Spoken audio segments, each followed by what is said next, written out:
আন্দোলন সংগ্রামে পাইনি আমরা, আজ তারা নির্বাচনের পথে বাধা।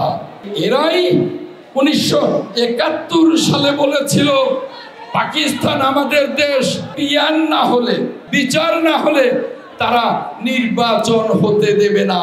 ফ্যাসিস্ট সরকার বিনা দোষে বাংলাদেশের অবিসংবাদিত নেত্রী, দেশনেত্রী বেগম খালেদা জিয়াকে যখন কারাগারে নিক্ষেপ করলেন, যখন খালেদা জিয়ার কাছে আপোষের জন্য অসংখ্য প্রস্তাব গেল, আমাদের নেত্রী, বাংলাদেশের নেত্রী, তিনি বললেন মৃত্যুতে রাজি আছি, দেশের প্রশ্নে জনগণের সাথে থাকবো, আপোষ করব না ইনশাআল্লাহ।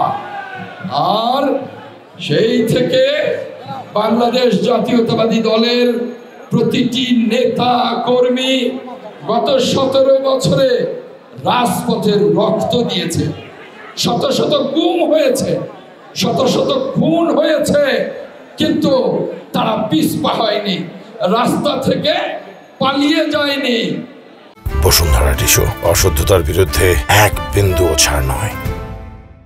আজ যারা গণতন্ত্রের পথে বাধা, নির্বাচনের পথে বাধা, তাদেরকে কখনো রাজপথে দেখিনি।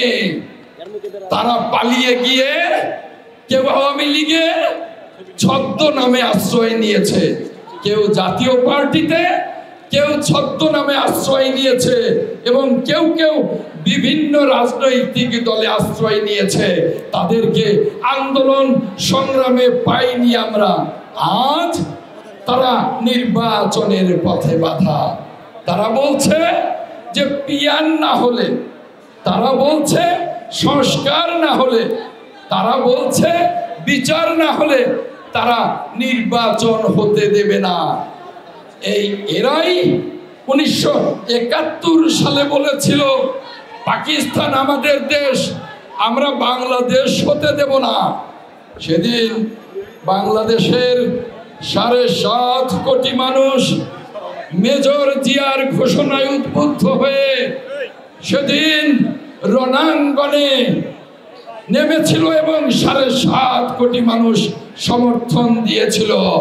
যারা বলেছিল পাকিস্তান থেকে বাংলাদেশ হতে দেব না, তাদের সমুচিত জবাব দিয়ে সেদিন মেজর জিয়ার নেতৃত্বে মুক্তিযোদ্ধারা বুক চিতিয়ে লড়াই করে এই বাংলাদেশটাকে স্বাধীন করেছিল।